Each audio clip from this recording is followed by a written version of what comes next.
इतने ठंडे माहौल में पेटीएम की बायबैक की खबर आना, हम्म। क्या, क्यों, कैसे, सवाल बहुत सारे हैं सर, आपकी कमेंट क्या करें। क्या जानना चाहते हैं? पहले तो ये कि सबसे पहले तो यही बता दूं मैं आपको कि पेटीएम के शेयर में जो बायबैक का ऐलान हुआ है हम्म, उसकी बोर्ड बैठक होने जा रही है। हम्म, और बोर्ड बैठक के बाद वो डिसाइड करेंगे कितना बायबैक करना है, क्या करना है। करेक्ट। कुछ डेटा मैं आपको बता दूं।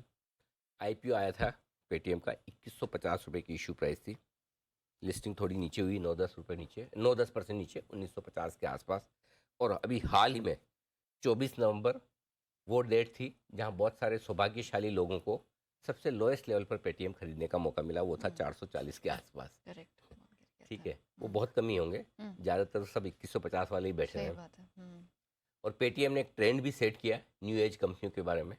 और वहाँ से जो लोगों को हाँ, डर लगना शुरू हुआ, करेक्ट। क्योंकि पेटीएम का नाम है, इज्जत है, क्रेडिबिलिटी है, हम्म, ब्रांड है। बहुत हाई होप्स के साथ हाँ, सब ठीक कुछ। वैसे जैसे LIC इनसे बड़ी हाई होप थी।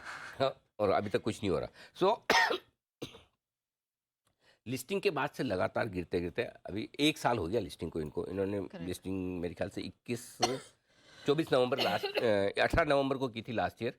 और 24 नवंबर 1 साल बाद लोएस्ट बना है। ठीक है, 8,300 करोड़ का इशू था और 33,000 करोड़ का मार्केट कैप है। हम्म, 8,300 करोड़ का जब इशू आया, इशू आने के बाद से नेहा अब तक करीबन करीबन ये 2,700 करोड़ का लॉस कर चुके हैं।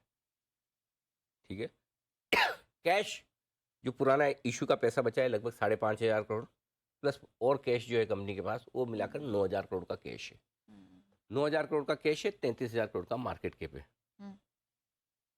तो ओके। करीबन करीबन मार्केट कैप का इनके पास 30% के आसपास, आप ब्रॉडली मान लें, रफली 25% के आसपास का कैश पड़ा है। 25%। अब ये कितना बायबैक करते हैं, क्या करते हैं, वो देखने वाली बात है।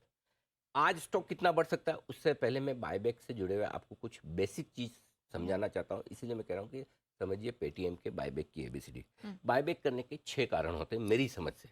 ये कोई लीगल रीज़न नहीं है, लेकिन जो मेरा अनुभव है 30 साल का, जो मैंने हज़ारों बायबैक देखे हैं, कंपनियां क्यों करती है, वो मैं एक एक करके आपको बताना चाहता हूँ। उससे आपको आइडिया लगेगा कि पेटीएम के बायबैक में कौन कौन सा फिट होता है, कौन सा नहीं। पहला, आमतौर पर प्रमोटर अपनी शेयर होल्डिंग बढ़ाने के लिए बायबैक करते हैं, क्योंकि कंपनी अपने पैसे से बायबैक करती है। और बायबैक में जनरली प्रमोटर अपने शेयर बेचते नहीं हैं। आम शेयर होल्डर, रिटेल या इंस्टीट्यूशनल, वो बेचते हैं। प्रमोटर की स्टेक है उतनी, लेकिन जब इक्विटी कम हो जाती है तो इनडायरेक्टली उनकी स्टेक बढ़ जाती है। तो क्या पेटीएम इसलिए कर रहा है? जवाब है ना, क्योंकि पेटीएम में कोई प्रमोटर है ही नहीं। ये न्यू एज कंपनी है जिसमें प्रमोटर कोई है ही नहीं। सिर्फ विजय शेखर शर्मा साहब है जो 8.9% होल्डिंग रखते हैं, लेकिन वो प्रमोटर नहीं है। मालिक वही है, मालिक है, हाँ। हम जानते हैं, सब जानते हैं, लेकिन उसे प्रमोटर नहीं माना गया। तो प्रमोटर होल्डिंग बढ़ाने के लिए ये बायबैक है? जवाब है ना। EPS बढ़ाने के लिए दूसरा रीजन, कि अब आप कमाई तो उतनी कर रही कंपनी, अगर इक्विटी कैपिटल घट गई बायबैक की वजह से तो ऑटोमेटिकली आपकी अर्निंग पर शेयर बढ़ जाती है। हर शेयर पे आप जितना कमा रहे हैं, क्योंकि नंबर ऑफ शेयर कम हो गए, सही बात। तो प्रॉफिट तो अभी आया किधर है? कंपनी अगर नुकसान में है तो EPS बढ़ी कहाँ? करेक्ट। राइट, EPS तो करेक्ट। तब आएगी जो अर्निंग है। कुछ अर्निंग अर्निंग ही नहीं है तो ही नहीं अर्निंग है। पर शेयर कहाँ से? नो। तो वो भी गलत।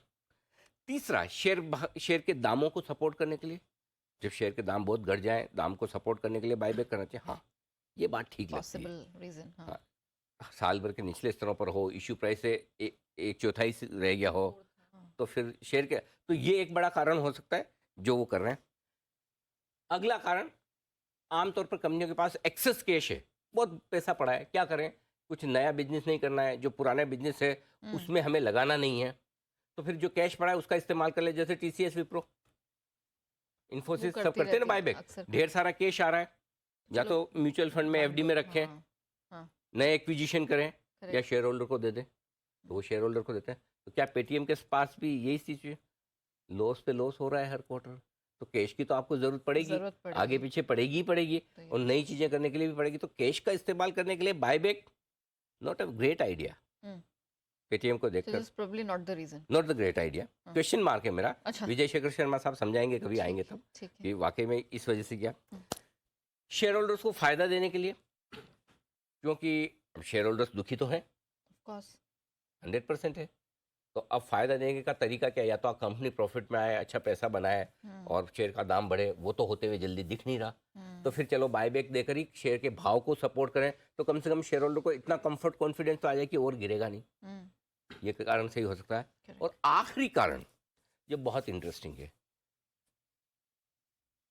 कई बार बायबैक इसलिए किए जाते हैं कि कोई हॉस्टाइल टेक ओवर, यानी कि कोई दूसरी कंपनी आपकी कंपनी को आकर लूट ना ले, टेक ओवर ना कर ले, प्रमोटर से ज़्यादा स्टेक बना ले, या कुछ एक पर्टिकुलर स्टेक लेकर वो एक ओपन ऑफर दे दे कि हम आपकी कंपनी को लेना चाहते हैं।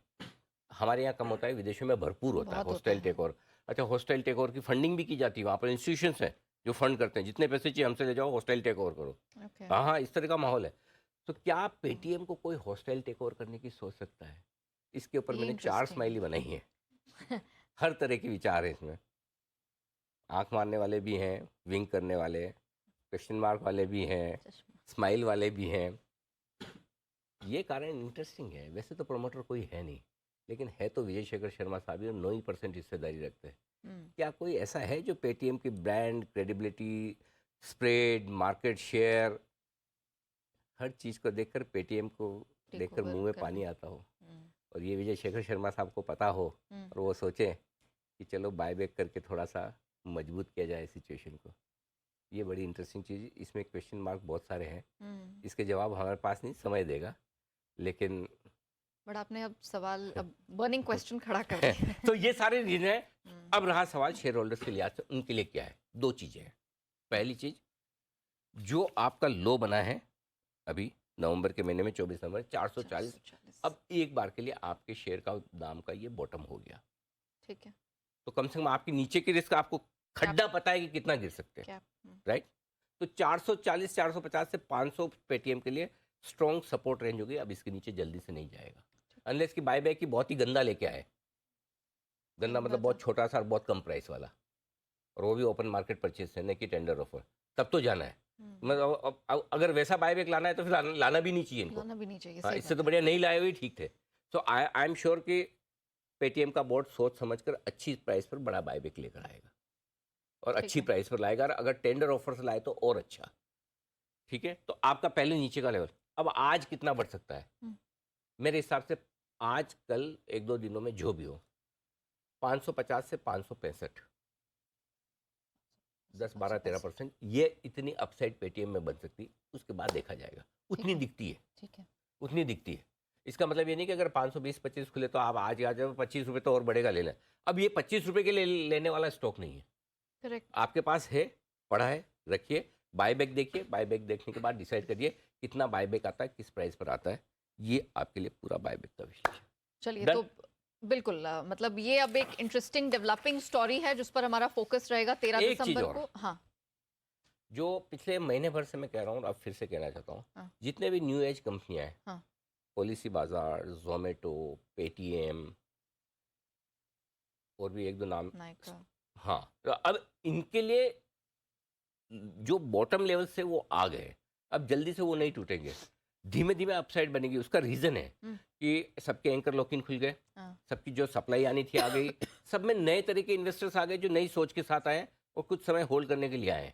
बिल्कुल, इसलिए अब इन शेयरों में अगर आप लॉस में भी है, अब बेचकर निकलने की हड़बड़ी और जल्दबाजी ना करें, इन्हें पकड़ कर रखें, स्टे पुट। हाँ, तो क्या है, अब अगर आपके पास 125 का जोमेटो है, तो अब आपको 70-75 रुपये देना नहीं है, अब रुकना है। अगर पहले नहीं दिया तो अब मत दीजिए, अगर पहले दे दिया होता तो अच्छी बात थी। हाँ। तो अब इन न्यू एज कंपनी में, चाहे वो आपके पास पॉलिसी बाजार हो, जोमेटो हो, पेटीएम हो, थोड़ा इंतजार कीजिए। मैं आपको एक रिलीफ दे रहा हूँ जो फंसे हुए इन्वेस्टर्स हैं उनको, कि जल्दबाजी में हड़बड़ी मत बेचिए। जो सबसे बुरा समय था शेयर के दाम के हिसाब से होने के लिए, अब मार्केट 2000 पॉइंट घट जाए निफ्टी, वो तो मुझे नहीं पता, आपको नहीं पता, उसमें तो सबको घटना है, करेक्ट, वो एक अलग मार्केट रिस्क अलग है।